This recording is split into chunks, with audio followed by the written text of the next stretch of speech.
you very much for that warm welcome. I always feel at home within university walls.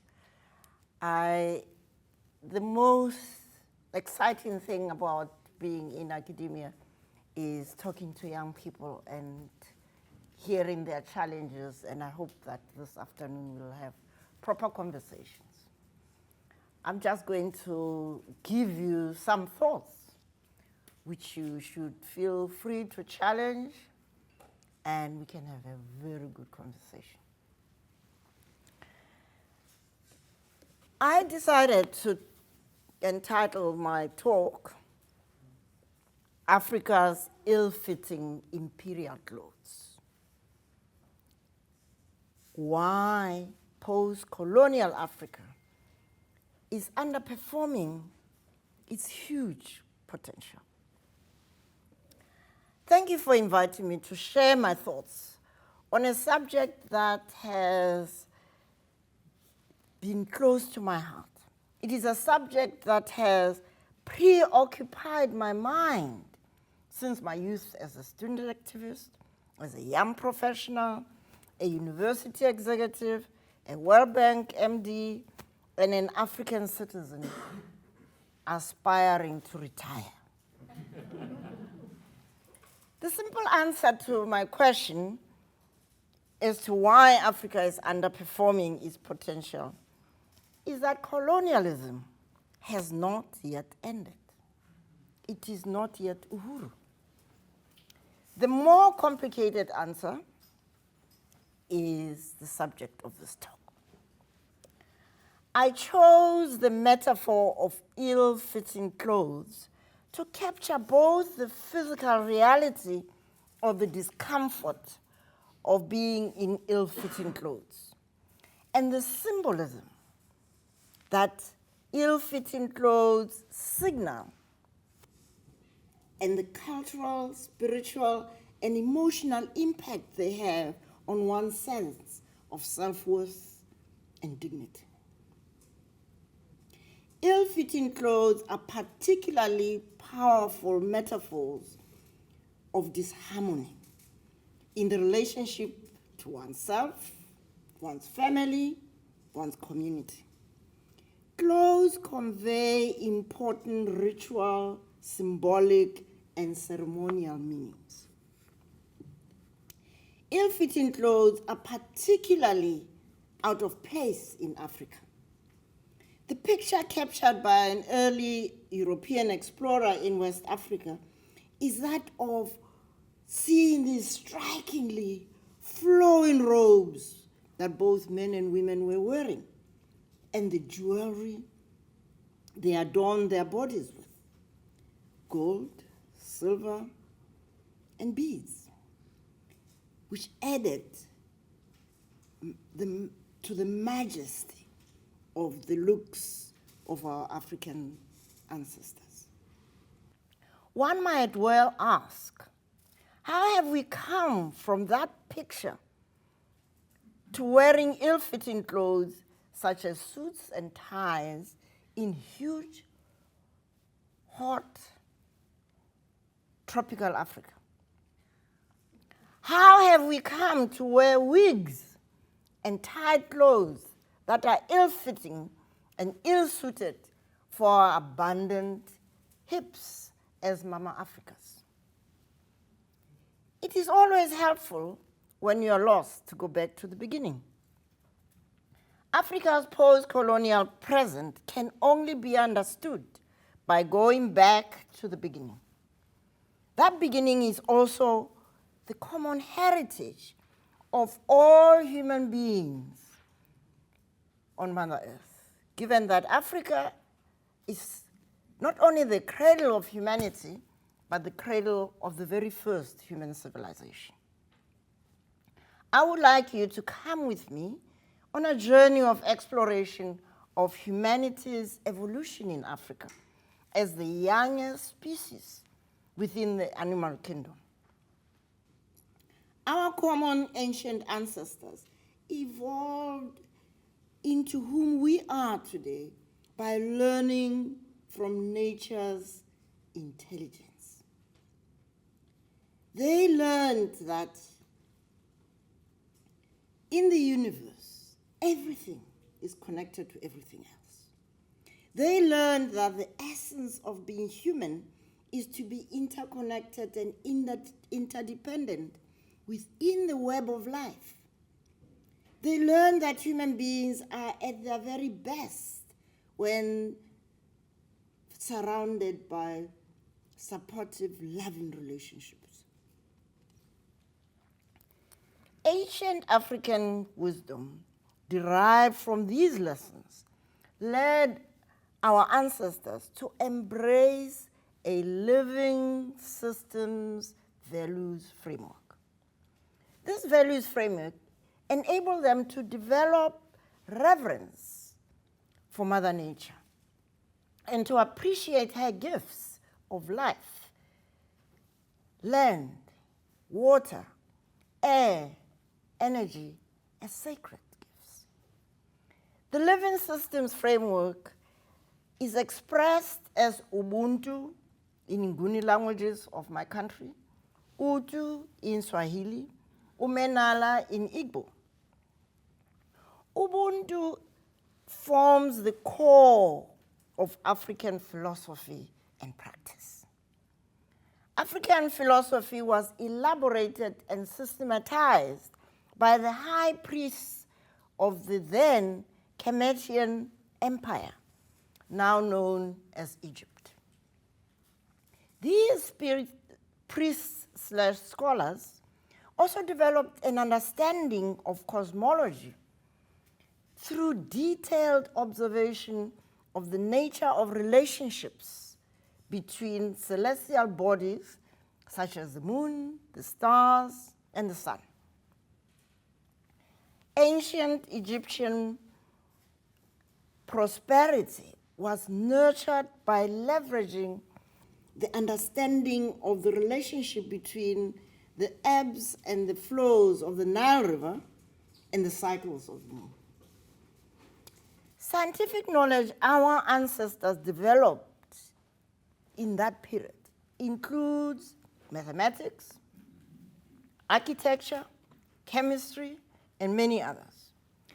This knowledge laid the basis for the building of the pyramids. Have you ever thought about it? That these pyramids were built thousands, millions of years ago.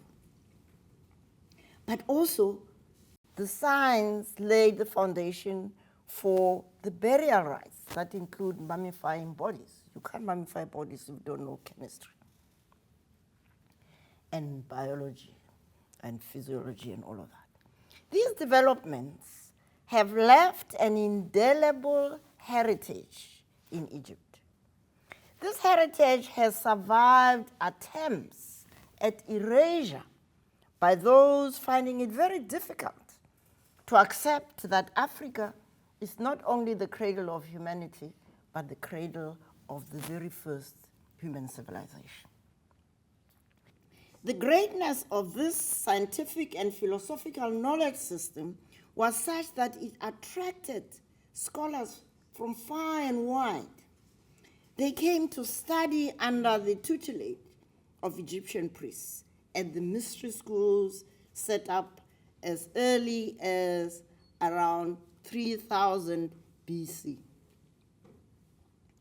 Greek scholars started attending these schools in around 624 BC. Thales of Miletus was among the first to study geometry and mathematics, followed by Pythagoras, for 22 years studying mathematics. Solon studied law and political systems. Plato spent 13 years studying math, which he later called the Logos, and many more. Some historians of antiquity suggest that a book of 1,000 pages would not cover all of the people who benefited from those schools. Why then, given this, is there so little acknowledgement of the source of Greek philosophy.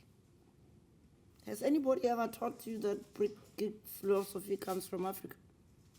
No. Is this not, in polite society of academia, plagiarism, which is unacceptable in polite society? Heraclitus, a contemporary of Pythagoras, called Pythagoras out as a vulgar plagiarist of Egyptians. How many of you knew that Greek philosophy originated from Africa? I didn't know until my son in 2024, or as he was preparing this book, he kept teaching me. His book is called The God in Us: How African Spirituality Ignited World Religion and Global Civilization. Why is this void in the history of science that acknowledges Africa's role so persistent? Why? As far back as 1954, George James, an African-American scholar, published a book called Stolen Legacy. Greek philosophy is stolen Egyptian philosophy. Unsurprisingly, the book is hardly known.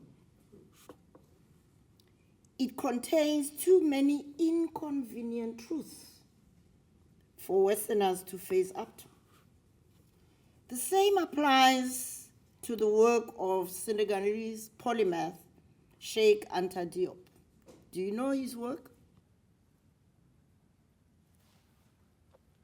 He published 27 books, including a book in 1991 entitled Civilization or Barbarism, to challenge attempts by racist European colonial advocates to disown Africa of its heritage by separating Egypt and North Africa from the rest of Africa. When I was at the World Bank, they talked about Middle East and North Africa. And I asked them, what geography have you studied? Because it's not the geography I studied.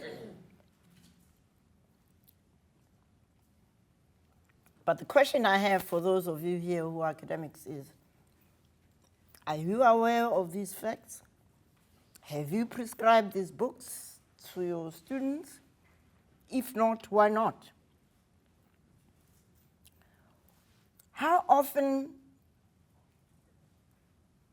one encounters students who don't know this history, and by having a conversation, you help them to look at Africa from a different lens, beyond the colonial gaze. I'm sure, I hope, you young people here will go to the library and look for these books and see what's there about your continent. The clash of cultures and misalignment of values between a living systems values framework evolved on the mother continent and the colonial imperial values of individualism, competition, extractive socioeconomic systems need to be acknowledged. This clash of values between colonial conquerors and indigenous people across the globe has brought us to the current planetary crisis: climate change, inequalities, conflicts, and wars. The idea that human beings have been given dominion over nature and that competition over scarce resources justify violation of the rights of fellow humans is the antithesis of the living system values framework embedded in Ubuntu. The invention of categories of so-called races was a necessary pseudo-scientific tool to justify the dispossession of land and its resources from indigenous people by Europeans. As members of a self-defined superior race, they felt entitled to what they dispossessed of from these so-called inferior races. This othering of human beings who lived outside of Europe permitted colonial conquerors to dispossess, enslave, kill, maim fellow human beings at will. Our essence as human beings, as interconnected, interdependent, does not allow us to violate others without being traumatized by the process of traumatizing others. And so othering is a device to silence that inner voice that says, you can't do this. The impact of European conquest across the globe violated living systems, values, and the 7 principles of Mart. These principles are justice, truth, harmony, balance, order, reciprocity, and propriety. These 7 principles are embedded in the Ubuntu way of life. Every one of those values is violated by the current global extractive, socioeconomic, and political systems at the core of the global power system that we have today. To add insult to injury, the Berlin Conference of 1884, attended by 14 European countries, divided the African continent between them without any concern for the consequences of their actions. The boundaries set between African countries at the Berlin Conference make no sense from a geographic, a cultural, nor socioeconomic perspective. Attempts at African union have been thwarted by the legacy of those boundaries.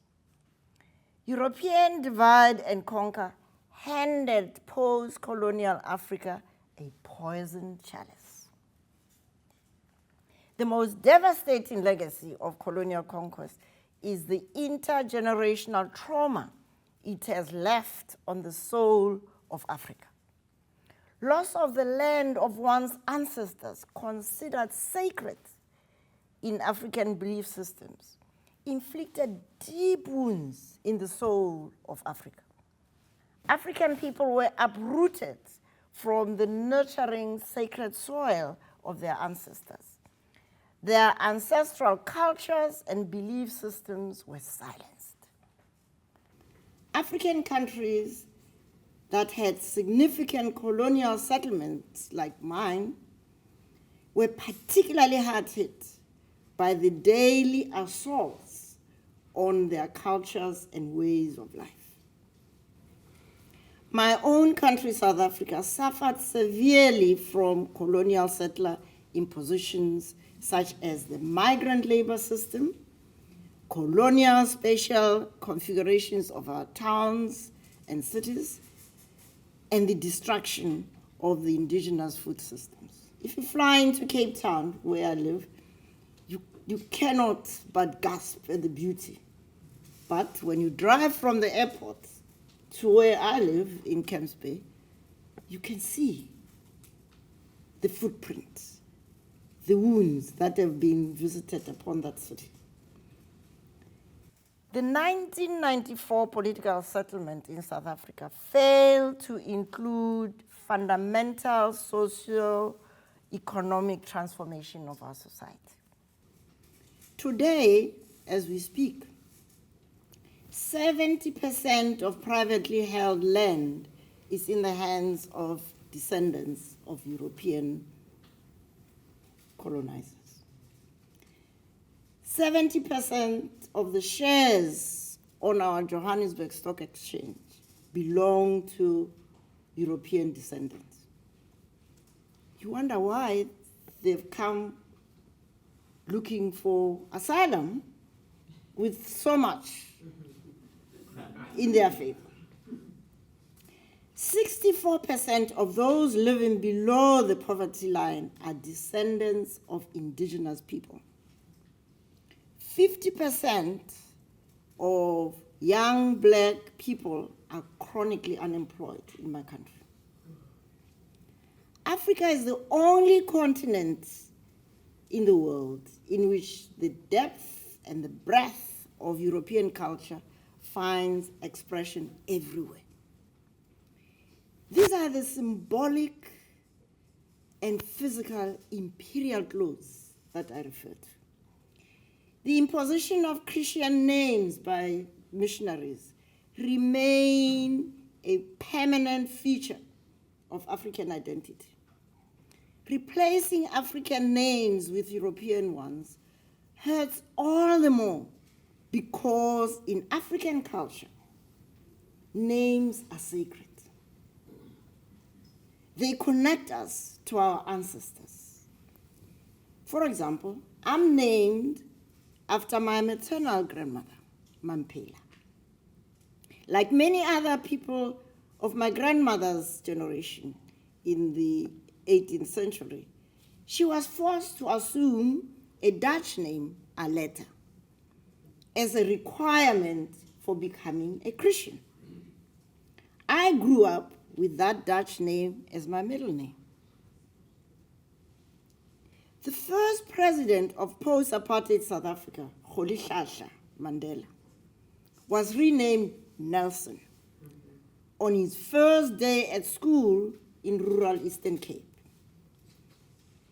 Imagine the humiliation and confusion of a child being told, when asked, "What's your name?" Rolihlahla. He said, "From today, your name is Nelson." No discussion, no permission required, just a statement. Across Africa today, and I'm sure amongst the young people here, the continent carries ridiculous English, French, German, Portuguese names as branding from their colonial conquerors. These ill-fitting clothes are an embarrassment to Africans with a high consciousness of the oddity of these impositions. The question is, why do we perpetuate them? African history, languages, arts, and belief systems have been systematically undermined. In my own country, African languages are being lost to future generations. The post-colonial education system has failed to promote indigenous languages. It remains an untransformed education system based on an outdated, inappropriate European epistemology. I always cringe whenever my fellow Africans at global meetings identify themselves as Francophonie, Anglophonie, Lusophonie. Can you believe it? It is outrageous that our minds are still so captured by our former colonizers that we continue to brandish these identities. Language carries culture. African cultures will continue to suffer from underutilization and downgrading by ourselves until we rise to our responsibilities to be proud stewards of our common heritage. In our parliaments across Africa, our representatives simply adopted the colonial systems that they inherited with very little change. Members of parliament, at least in my country, would rather speak in broken English than in their indigenous languages. Despite my country having 11 official languages, the use of indigenous languages is the exception and not the norm.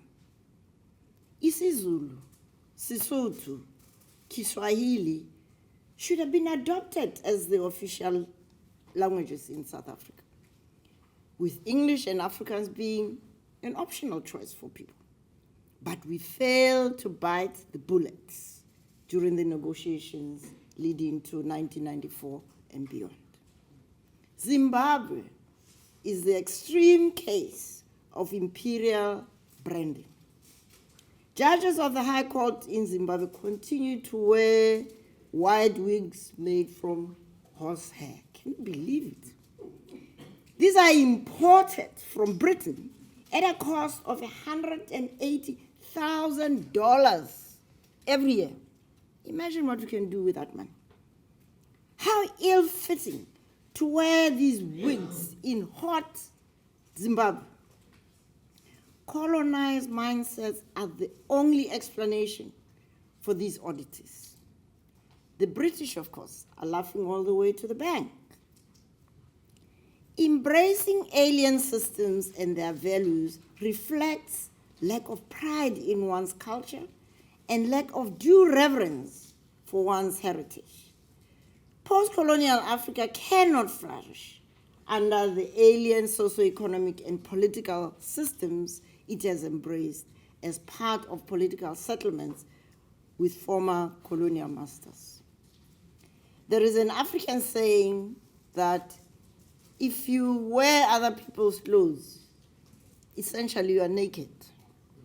If you eat other people's food, you will remain hungry.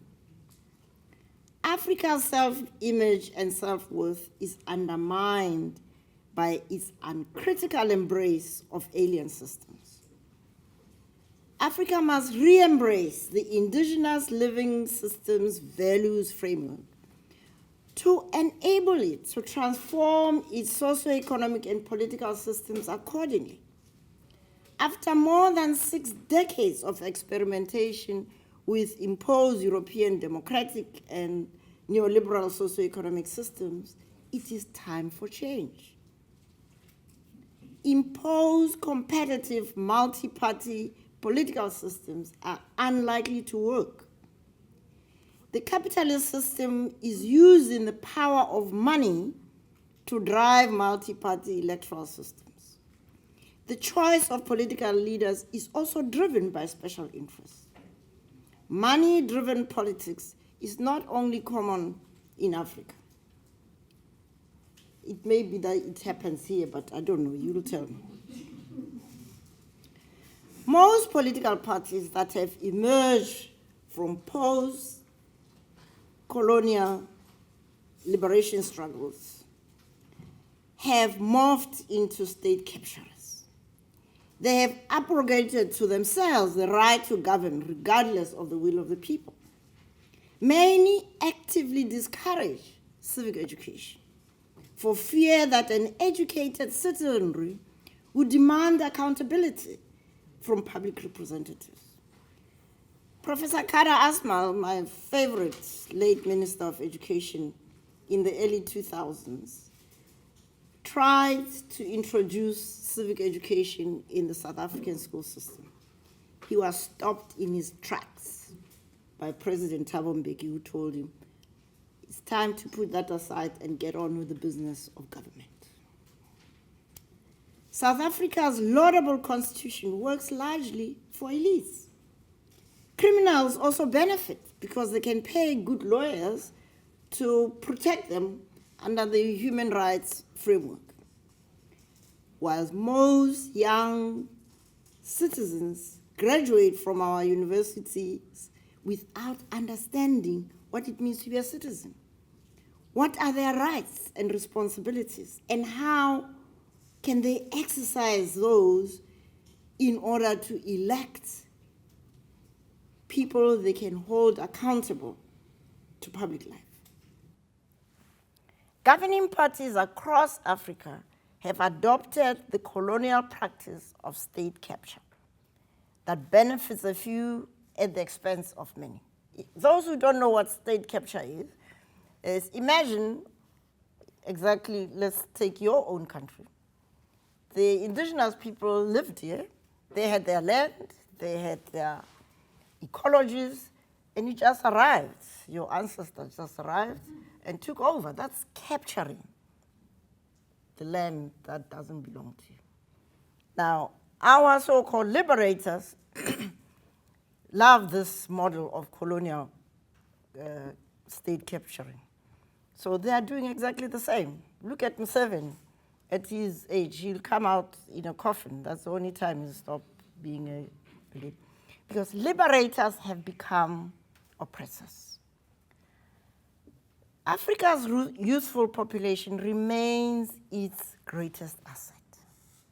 Young people like you continue to be betrayed by those who claim to be your liberators.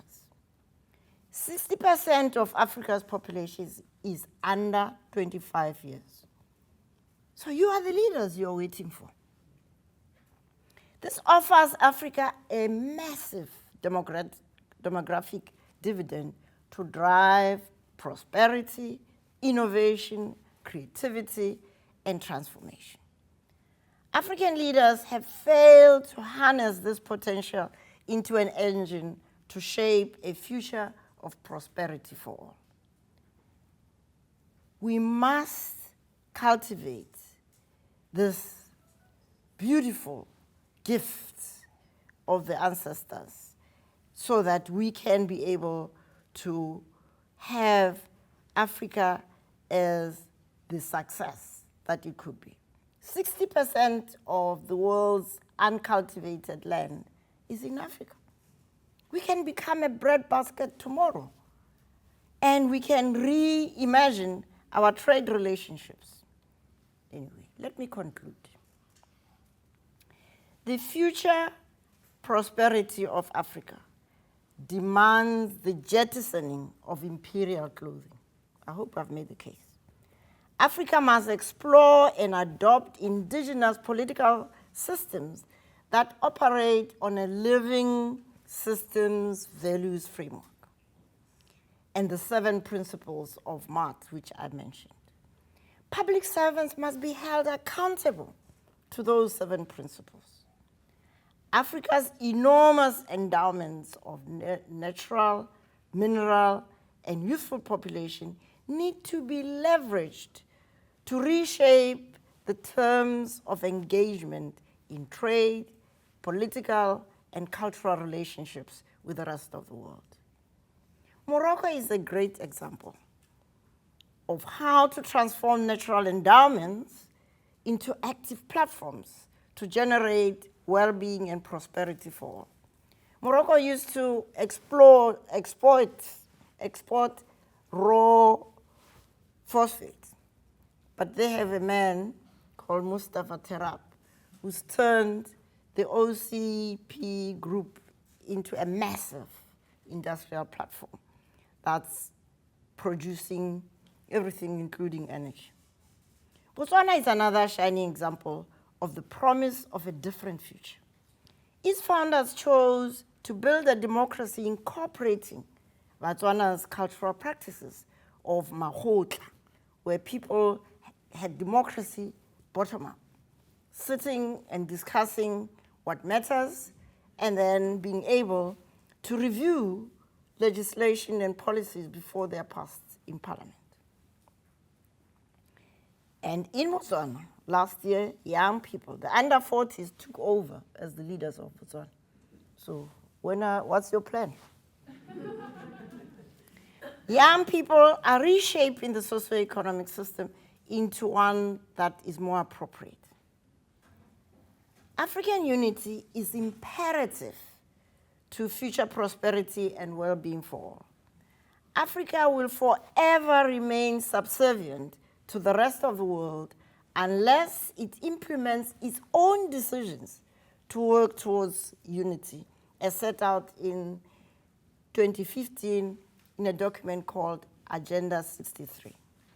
Without unity and greater collaboration, it's very difficult to see how Africa can become the giant that it has the potential to be.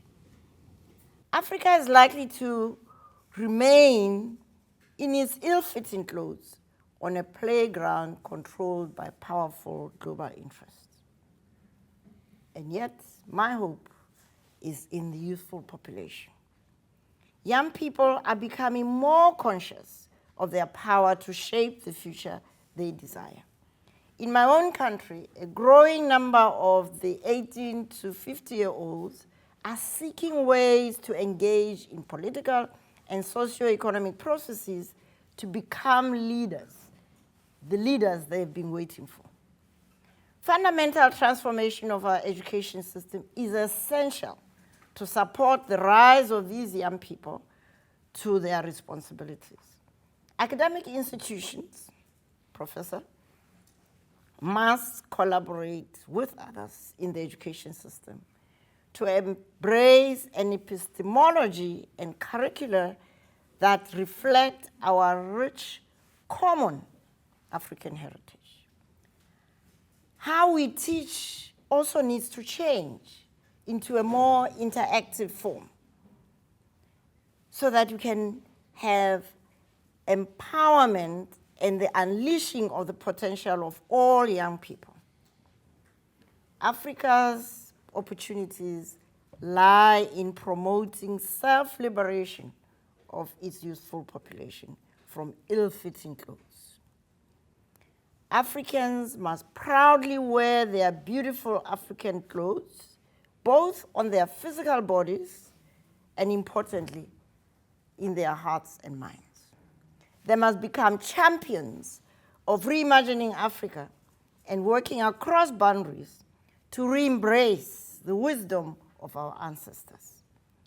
Re-embracing Ubuntu and infusing it into redesigned Africa's socioeconomic and political systems is the only guarantor of the future of well-being for all within healthy ecosystems we all desire. I thank you.